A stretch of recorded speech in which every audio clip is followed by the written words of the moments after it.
नमस्कार, आप देख रहे हैं योर मनी। आपके साथ मैं हूं विपिन भट्ट और लेकर हाजिर हैं ये शो जो कराता है आपकी हर तरह की फाइनेंशियल प्रॉब्लम, फाइनेंशियल प्लानिंग की प्रॉब्लम का एक परफेक्ट सॉल्यूशन आपके लिए लेकर आता है। और आप जानते हैं कि वो सॉल्यूशन कैसे मिलेगा, यानी आप हमसे संपर्क कैसे करेंगे। तो नोट कर लीजिए एक बार फिर से हमारे वो सारे तरीके जहां से आप संपर्क कर सकते हैं। आप हमें एक ईमेल भेज सकते हैं yourmoney@nw18.com पर।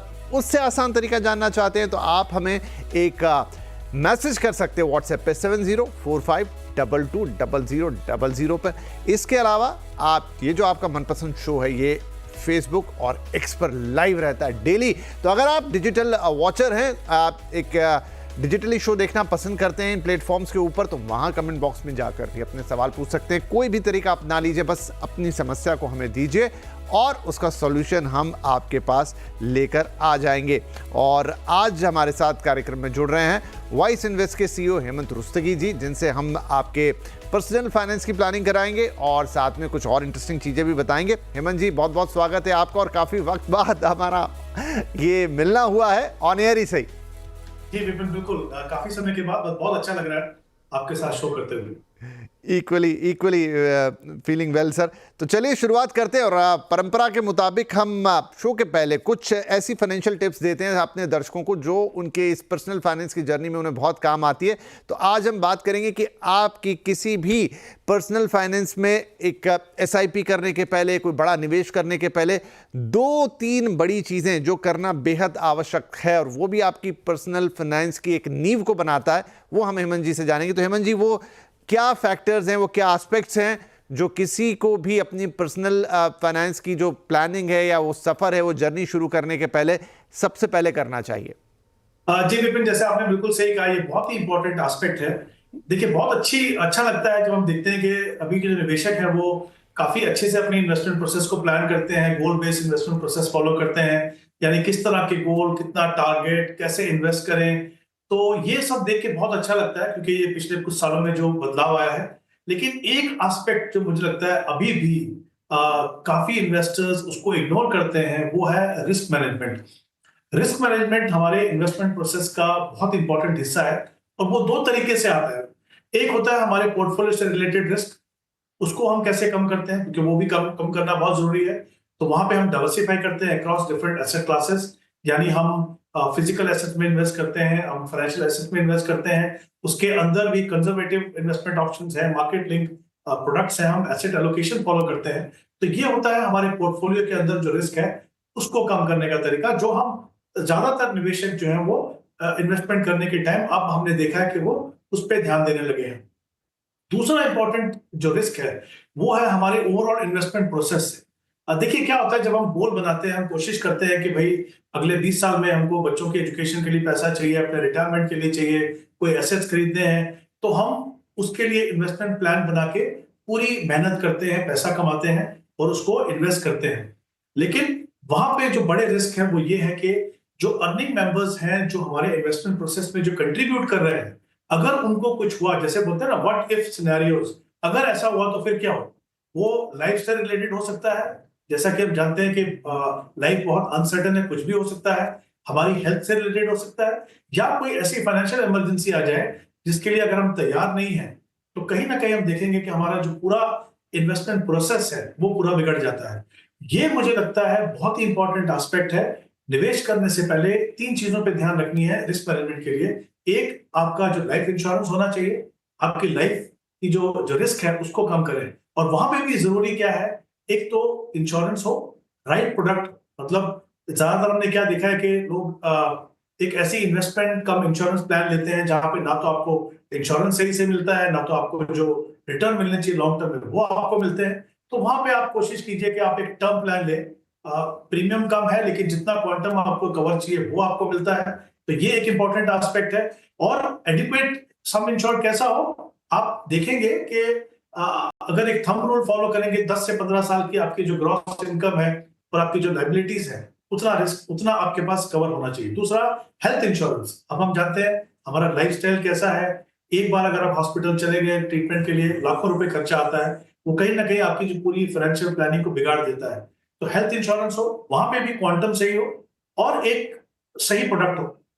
अगर एक छोटी यंग फैमिली है तो आप फैमिली फ्लोटर प्लान ले सकते हैं। अगर घर में बुजुर्ग हैं तो उनके लिए अलग अलग आप प्लान लीजिए, क्योंकि वहां पे जो मेडिकल जो अटेंशन है वो थोड़ी ज्यादा चाहिए होती है। और तीसरा होता है इमरजेंसी फंड, मतलब कुछ भी हो गया, नौकरी चली गई या कुछ भी इमरजेंसी हो सकती है, क्या हमने अपने आप को उसके लिए तैयार किया? तो एक इमरजेंसी फंड बनाइए जो आपके टोटल एक्सपेंसेस के 6 से 9 महीने के बराबर हो, जिसमें सिर्फ आपके रोजमर्रा के खर्चे ना हो, बल्कि अगर आपकी ईएमआई कमिटमेंट है, जो भी खर्चे आपके हैं उन सबको आप इकट्ठा करके आप एक फंड बनाइए। और वो आपको ऐसी जगह इन्वेस्ट करना है जहां पे कोई रिस्क ना हो, जैसे बैंक डिपॉजिट या म्यूचुअल फंड के जो लिक्विड फंड है, और वहां पे लिक्विडिटी काफी अच्छी। तो मुझे लगता है ये 3 चीज आप करेंगे तो देखेंगे कि अगर कुछ हो भी गया तो, क्योंकि आपकी जो रिक्वायरमेंट है, फैमिली की जो रिक्वायरमेंट है, उनके जो सपने हैं या जो भी आप उनके लिए करना चाहते हो, आप रहे ना रहे, आपको ये कोशिश करनी है कि ऐसा आप प्लान बनाइए कि उनकी जो रिक्वायरमेंट्स हैं या जो लोग आपके ऊपर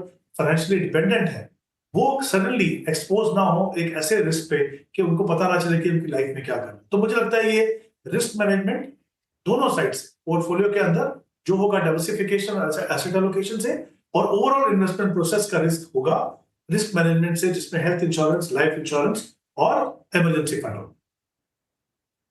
सारे दर्शक भी आई होप उम्मीद करता हूं कि समझ गए हैं। रिस्क मैनेजमेंट बहुत इंपॉर्टेंट है, जैसा सर ने कहा आपके पोर्टफोलियो के अंदर भी डाइवर्सिफिकेशन, उसकी बात तो हम अभी आने वाले सवालों में वैसे भी करेंगे, लेकिन 3 इंपॉर्टेंट बातें, आपका लाइफ इंश्योरेंस होना चाहिए, उसके बाद आपका स्वास्थ्य का बीमा यानी आपका हेल्थ इंश्योरेंस होना चाहिए, और फिर एक इमरजेंसी फंड आपके पास होना चाहिए। ये 3 चीज़ें आपकी फाइनेंशियल प्लानिंग का आधार बनाती है, बेस बनाती है, उसकी एक अच्छी नींव तैयार करती है। राइट, चलिए सवाल जवाब के सिलसिले को शुरू करते हैं। पहले कॉलर है हमारे मिस्टर कृष्ण कुमार झा, सूरत गुजरात से हमें कॉल कर रहे हैं। झा साहब, बहुत बहुत स्वागत है आपका। क्या आपका सवाल है, क्या गोल्स हैं, क्या अचीव करना चाहते हैं आप? तो मैं जो अभी इन्वेस्टमेंट कर रहा हूँ तो 10 साल के बाद कितना हो सकता है कॉर्पस, वो जानना था। ओके, चलिए तो थोड़ा विस्तार से आपके सवाल के अंदर जाते हैं। मुझे ये बताइए कि अभी आपने कितना इन्वेस्टमेंट किया हुआ है, क्या क्या करते हैं आप हर महीने? म्यूचुअल फंड के अलावा या म्यूचुअल फंड का? म्यूचुअल फंड बताइए, म्यूचुअल फंड्स बताइए। म्यूचुअल फंड लगभग 30,000 पर मंथ का है। चलिए, 30,000 के आप SIPs करते हैं, मैं देख रहा हूं 1 2 3 4 8 अलग अलग फंड्स में आपने डिस्ट्रीब्यूट किया हुआ है। किसी में 8,000 से लेकर तो 1,000 रुपए तक, इस तरीके से आपने 30,000 रुपए बांटे हैं, वो स्क्रीन पर लगातार चल रहा है। मुझे बताइए कि आपका गोल, आपने हालांकि मोटा मोटा गोल तो बोला कि 10 साल में कितना हो जाएगा आप जानना चाह रहे हैं, लेकिन क्या आपने कुछ ऐसा एलोकेशन नहीं किया है कि मुझे इस पर्टिकुलर चीज के लिए इतने समय में इतना पैसा लगेगा? उस तरह का कोई खाका नहीं बनाया आपने? नहीं बनाया है। चलिए, वो भी हम अभी हेमंत जी से पूछेंगे, क्योंकि वो अभी हम यही तो बात कर रहे थे रिस्क मैनेजमेंट की। तो क्या किसी उद्देश्य के साथ निवेश करना ज्यादा बेहतर है, या फिर एक निवेश आप करते जाइए और देख लीजिए कि कितने समय में कितना होगा? तो हेमंत सर, इनका पोर्टफोलियो हमारे सामने, कोई स्पेसिफिक गोल नहीं है, बस ये समझना चाहते हैं कि अगले 10 साल में आज के इस निवेश को वो कितना बड़ा कर पाएंगे। जी विपिन जी, आपने जैसा बिल्कुल सही कहा। आई थिंक गोल होना बहुत ही जरूरी है, क्योंकि जो भी आप इन्वेस्टमेंट करते हैं उसको कहीं ना कहीं एक सेंस ऑफ डायरेक्शन जो मिलती है वो आपके गोल से, आपके टाइम होराइजन से मिलती है, जो एक वेल्थ क्रिएशन भी हो सकता है। जैसे इनके केस में इन्होंने कहा कि 10 साल तक वो इन्वेस्ट करेंगे, तो अगर हम ये मान के चले कि इनका जो गोल है वो वेल्थ क्रिएशन का है। टारगेट बनाना इसलिए जरूरी होता है कि आपको पता चले कि जो आप पैसा इन्वेस्ट कर रहे हो, जैसा उन्होंने पूछा कि वो कितना पैसा बनेगा, कभी कभी क्या होता है हम एक टारगेट लेके चलते हैं तो फिर हम कहीं ना कहीं कोशिश करते हैं कि अपनी इन्वेस्टमेंट को बढ़ाएं ताकि हम वहां तक पहुंच सके। तो आई थिंक गोल होना और एक टारगेट होना काफी मदद करता है। इनके केस में अगर हम देखें, इन्होंने जैसा कहा कि 30,000 रुपीज की SIP कर रहे हैं, 10 साल तक करेंगे, इक्विटी फंड में इन्वेस्ट कर रहे हैं। अगर आप 12% का रिटर्न मान के चलें तो करीब करीब 82 लाख का ये कॉर्पस बना पाएंगे अगर ये अपना प्रोसेस अनइंटरप्टेडली 10 साल तक कंटिन्यू करें। अब एक तो हो गया, आपने एसेट क्लास चुनी इक्विटी, जो सही है 10 साल के लिए, लेकिन उतना ही इंपॉर्टेंट है कि आपने पोर्टफोलियो कैसा बनाया। पहली बात तो ये कि 30,000 के लिए 8 फंड, मुझे लगता है फंड थोड़े ज्यादा है, इसको थोड़ा कम किया जा सकता है कंसोलिडेट करके। दूसरा, इक्विटी खुद से एक बहुत ही एग्रेसिव एसेट क्लास है, तो अपने पोर्टफोलियो को बहुत ज्यादा एग्रेसिव बनाएंगे तो ऐसा नहीं है कि आपको बहुत ज्यादा फायदा होगा, कभी कभी नुकसान और वॉलेटिलिटी भी ज्यादा होती है।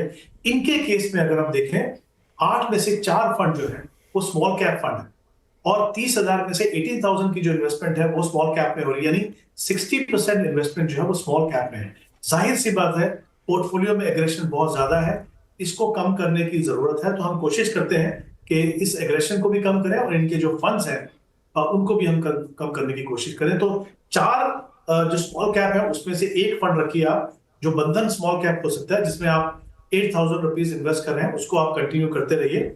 इसके अलावा जो नेक्स्ट इनके पास जो फंड है वो है क्वांट का स्मॉल कैप फंड, राइट। और तो उसमें से हम उसको क्या करेंगे, वो जो 4,000 पे आप 5,000 पे इन्वेस्ट कर रहे हो, इनके पास एक फंड है मल्टी कैप फंड, जो बहुत ही अच्छी कैटेगरी है।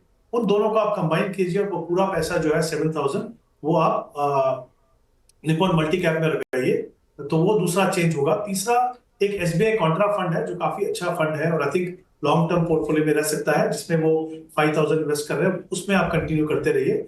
फिर एक और फंड है इनके पास, क्वांट मिड कैप और निपॉन स्मॉल कैप। जैसा हमने कहा, हम स्मॉल कैप में एक्सपोजर कम कर रहे हैं, एक ही फंड रख रहे हैं। इन दोनों को कंबाइन करके आप एक अच्छा मिड कैप फंड लीजिए, जो उससे बेहतर हो। जो आपके पास फंड है वो है Motilal Oswal mid cap fund, तो उसमें आप ये 6,000 इन्वेस्ट करेंगे। और फिर एक और स्मॉल कैप फंड है इनके पास एसबीआई, और एक है क्वांट फ्लेक्सी कैप। उन दोनों को भी क्लब करके आप HDFC large and mid cap में रखें। तो हमने कोशिश की है कि इनके नंबर ऑफ फंड जो है वो 5 हो जाए, जिस तरह का एलोकेशन डिफरेंट मार्केट सेगमेंट में होना चाहिए वो हो जाए। और जैसा मैंने पहले कहा कि इक्विटी खुद से एग्रेसिव एसेट क्लास है, हमने उस एग्रेशन को भी थोड़ा कम करके बेहतर क्वालिटी फंड इनके पोर्टफोलियो में रखें। तो मुझे लगता है ये अगर बदलाव कंसीडर करें तो डेफिनेटली इनको over the longer term definitely फायदा होगा। कृष्ण जी, तो बहुत बढ़िया बदलाव है जो सर सजेस्ट कर रहे हैं। इतना लंबा चौड़ा पोर्टफोलियो, उसको देखना संभालना भी मुश्किल होता है। जैसा उन्होंने कहा कि बहुत एग्रेसिव है, तो उसको थोड़ा बैलेंस किया। एक अच्छी अप्रोच के साथ 82 लाख आप बना पाएंगे। और अगर ये जो सुझाव सर ने दिए हैं तो आपकी मेहनत भी कम होगी, आप फोकस भी ज़्यादा कर पाएंगे, अपने फंड्स को ट्रैक कर पाएंगे अगर उनकी संख्या कम होगी। और सबसे इंपॉर्टेंट बात कि रिस्क मैनेजमेंट उसमें कम हो गया, उसको बैलेंस अप्रोच के साथ अलग अलग तरीके के फंड, क्योंकि बहुत इक्विटी हैवी हो रहा था, यहाँ पर उन्होंने आपके लिए सजेस्ट किया है। तो आई होप आप आगे के लिए, आपके लिए बहुत सारी शुभकामनाएं यहाँ पे, और आप अपने गोल को जरूर अचीव करें। 82 लाख अभी बन रहा है, आगे कोई गोल निश्चित करते हैं तो भी आप हमसे पूछ सकते हैं। हम फटाफट बढ़ जाते हैं अपने दूसरे कॉलर की तरफ, और वो है महेश गोयल साहब। गोयल साहब, क्या आप मुझे सुन पा रहे हैं? हाँ जी, बिल्कुल सुन पा रहा हूँ सर। तो कृपया करके अपना सवाल बताइए। सर, मेरा सवाल ये है कि आई एम 70 ईयर्स ओल्ड। जी सर। रिटायर हो चुका हूँ, मुझे कोई पेंशन नहीं मिलती है, मगर जो मैंने मंथली खर्चे के लिए जो है, मैंने वो जो स्मॉल सेविंग स्कीम्स हैं उसके अंदर डिपॉजिट किया हुआ है। मगर मैं कुछ म्यूचुअल फंड के अंदर 4 to 5 लाख रुपीज अगर मैं जमा कराना रहता हूँ लमसम फॉर 2 ईयर्स 1 ईयर, उसके लिए मतलब कौन से म्यूचुअल फंड में डालना चाहिए मुझे? ठीक, जरूर गोयल साहब आपकी मदद करते हैं। तो बड़ा इंपॉर्टेंट सवाल है गोयल साहब का, कि उन्होंने ये बताया साफ साफ कि वो रिटायर हो गए, फिलहाल पेंशन का कोई प्रबंध नहीं है, लेकिन इस उम्र में भी, इस वक्त में भी वो म्यूचुअल फंड में कुछ पैसे डालने चाहते हैं एक मुश्त, ताकि उनका जो रोजमर्रा का खर्चा है वो चले। थोड़ा ट्रिकी क्वेश्चन है, लेकिन हम यहाँ हेमंत सर से पूछेंगे कि जब आप इतना लेट इन्वेस्टमेंट का सोचते हैं, वहां पर आपको क्या देखना है? जी बिल्कुल, आई थिंक ये बहुत ही इंपॉर्टेंट एस्पेक्ट है जिसके बारे में आपने बात की, कि कहीं ना कहीं वो रियलाइजेशन है कि जो पूरा पैसा अगर स्मॉल सेविंग स्कीम में लगाते हैं तो कहीं ना कहीं आप स्ट्रगल करते हैं इन्फ्लेशन को बीट करने के लिए। वहां पे म्यूचुअल फंड जैसी जो इन्वेस्टमेंट ऑप्शन है, जिनको हम मार्केट लिंक ऑप्शंस कहते हैं, उनको देखना बहुत जरूरी है। But I think important aspect ये होता है कि उसका प्रोपोर्शन कितना हो। अब जैसा इन्होंने कहा कि 4 से 5 लाख वो इन्वेस्ट करना चाहते हैं, 1 या 2 साल का इनका समय है, और इनकी एज जो है करीब 70-71 ईयर है। तो इन सब चीजों का हमें ध्यान रख के इनको बताना है कि किस तरह का पोर्टफोलियो बनाएं। तो देखिए, इन्वेस्टमेंट अमाउंट तो ठीक है 4 से 5 साल, जैसा उन्होंने 5 लाख उन्होंने कहा, लेकिन जो इनके जो टाइम होराइजन है उसमें मुझे लगता है थोड़ा सा लंबा रखने की जरूरत है। क्योंकि जब भी आप मार्केट लिंक प्रोडक्ट में आप इन्वेस्ट करते हो तो वहां पे होराइजन थोड़ा लंबा चाहिए, चाहे वो प्योर डेट फंड हो, चाहे वो हाइब्रिड फंड हो। पहली बात तो मैं चाहूंगा कि वो समय जो इनके पास है उसमें अगर थोड़ी फ्लेक्सिबिलिटी रखें, 1-2 साल और बढ़ा लें तो बेहतर ऑप्शन होगी। दूसरी बात, जैसा उन्होंने कहा कि वो बेहतर रिटर्न देख रहे हैं, तो एक कैटेगरी है मुझे लगता है जो इनके लिए, कंसिडरिंग द फैक्ट कि वो first time market link option में पैसा लगा रहे हैं, वो इक्विटी सेविंग्स है। ये जो फंड है बेसिकली इनमें कुछ एक्सपोजर इक्विटी में होता है, बाकी आर्बिट्राज और डेट में। और तो कुल मिला के कोशिश ये रहती है कि इक्विटी की जो एक्सपोजर है वो कैप को बहुत ज्यादा ना हो, लेकिन साथ ही क्योंकि इक्विटी एक्सपोजर है थोड़ी वोलेटिलिटी भी होगी, लेकिन साथ ही ये पोटेंशियल भी होगा कि उनको जो फिक्स डिपॉजिट या जो स्मॉल सेविंग में जो उनका पैसा है उससे थोड़ी बेहतर रिटर्न मिल सके। तो यहाँ पे 2 फंड है उस कैटेगरी के, जैसे कोटक इक्विटी सेविंग फंड और इन्वेस्को इक्विटी सेविंग, उनको आप देख सकते हैं। बट अगर बिल्कुल भी रिस्क नहीं चाहिए और कोशिश ये करने की थोड़ा सा रिटर्न बेहतर मिल सके इनको बैंक फिक्स डिपॉजिट वगैरह से, तो फिर जो शॉर्ट टर्म डेट फंड्स है उनको आप देख सकते हैं, जहां पे HDFC short term debt fund या तो फिर कोटक बॉन्ड शॉर्ट टर्म, इन फंड्स को आप देख सकते हैं। बट मेरा ये मानना है कि अगर इनको थोड़ी कोशिश करनी है कि रिटर्न थोड़ा सुधरे और अगर थोड़ा वॉलेटिलिटी को वो झेल पाए, वो होगा अगर वो समय थोड़ा लंबा रखेंगे, तो इक्विटी सेविंग मुझे लगता है इनके लिए बेहतर ऑप्शन है। चलिए, तो आपके लिए महेश जी ये दो बढ़िया फंड उन्होंने सुझाए और उसमें भी दो तरह के ऑप्शंस आपको दे दिए हैं, लेकिन जहां आपको एक थोड़ा सा बेहतर कुशनिंग मिले या आपको थोड़ा रिटर्न बेहतर मिले, वो ऑप्शन आपको चूज करने के लिए कह रहे हैं। तो अब आपके ऊपर है, लेकिन ये आपके लिए सुझाव है। बहुत बहुत शुभकामनाएं सर हमारी आपको कि आप अभी उम्र के इस पड़ाव पे जो आपने सोचा है उसमें सक्सेसफुल हो। और ये भी आप एक मैसेज देते हैं कि आप कभी भी सोचें, जब जागे तब आपके लिए ये अवसर मौजूद है कि आप सेविंग्स करें और एक अच्छी फाइनेंशियल प्लानिंग के साथ उसके बेहतर रिजल्ट प्राप्त करें। इसी के साथ हम लेते हैं यहाँ पर एक छोटा सा ब्रेक के उस पार कुछ और इंटरेस्टिंग सवाल जवाब।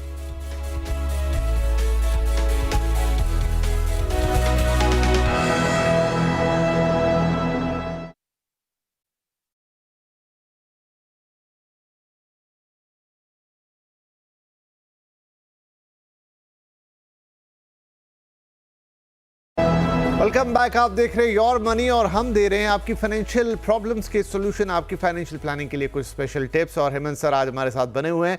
अब हमारे साथ हमारी एक कॉलर हैं सुमन भारती जी फ्रॉम बिहार। सुमन जी, बहुत बहुत स्वागत है आपका। आप क्या सवाल पूछेंगे? हेलो, चलिए, शायद उन तक हमारी आवाज़ नहीं पहुंच रही, कोई बात नहीं, उनका सवाल हमारे पास है, वो हम ले लेते हैं। तो सुमन भारती पूछ रहे हैं कि मंथली SIP है 25,000 रुपए की, 20 साल में कितना कॉर्पस संभव है और 20 साल के लिए क्या फंड सही है? तो ये 5 फंड्स में इक्वल अमाउंट इन्वेस्ट कर रहे हैं। Nippon India multi cap fund 5,000, पराग पारिक फ्लैक्सी कैप में 5, क्वांट स्मॉल कैप फंड में 5, मोतीलाल ओसवाल मिड कैप में 5 और SBI कॉन्ट्रा फंड में 5। तो हेमंत सर, बहुत सीधा सा फंडा है, 25,000 रुपए की मंथली SIP है, 20 साल में कितना कॉर्पस इकट्ठा कर पाएंगे और क्या ये 20 साल के लिए तमाम जो फंड्स उन्होंने चुने हैं ये सही हैं?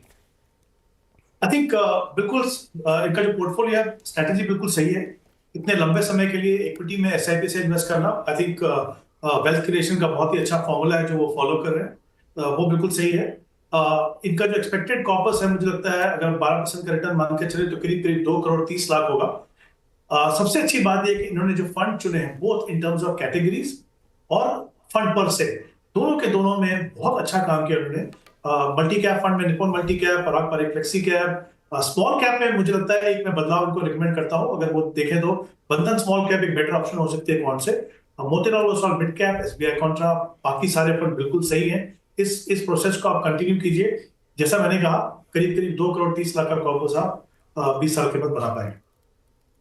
चलिए, तो सुमन साहब, सब कुछ सही है, आपके फंड्स भी अच्छे हैं, आपने एक अवधि भी बढ़िया चुनी है और सब कुछ अच्छा है। तो इन सारे निवेश के साथ करीब करीब 2.5 करोड़ के आसपास का आपका कॉर्पस बन जाएगा अगले 20 सालों में। हमारी शुभकामनाएं आपके साथ है। चलिए, अब वक्त हो गया कि हेमंत सर से पूछे कि उनके टॉप 4 पिक्स क्या हैं। हेमंत जी, क्या सजेस्ट करेंगे दर्शकों को आप?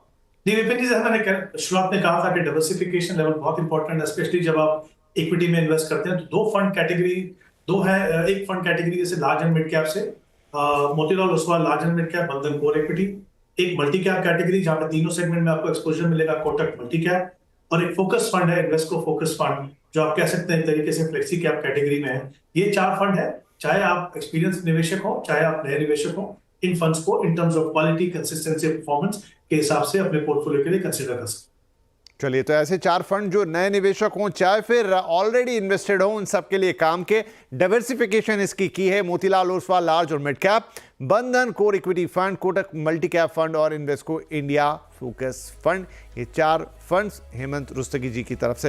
हेमंत जी, बहुत बहुत धन्यवाद, आपने वक्त निकाला और हमारे दर्शकों के सवालों के जवाब दिए और साथ ही इन्वेस्टमेंट के इतने शानदार टिप्स उन्हें दिए और खासतौर पर रिस्क मैनेजमेंट पर जो आपकी कमेंट्री रही बहुत शानदार थी। आप सभी इन्वेस्टर्स को, दर्शकों को बहुत फायदा होगा। बहुत बहुत धन्यवाद शो पर आने के लिए और सभी दर्शकों का भी बहुत बहुत शुक्रिया। आप रोज हमसे मिलते हैं, हमारी कोशिश होती है कि आपको बेहतरीन से बेहतरीन सलाह सलाह दें। तो इसी सिलसिले में कल भी मुलाकात होगी, लेकिन तब तक के लिए अपना ख्याल रखिए। नमस्कार।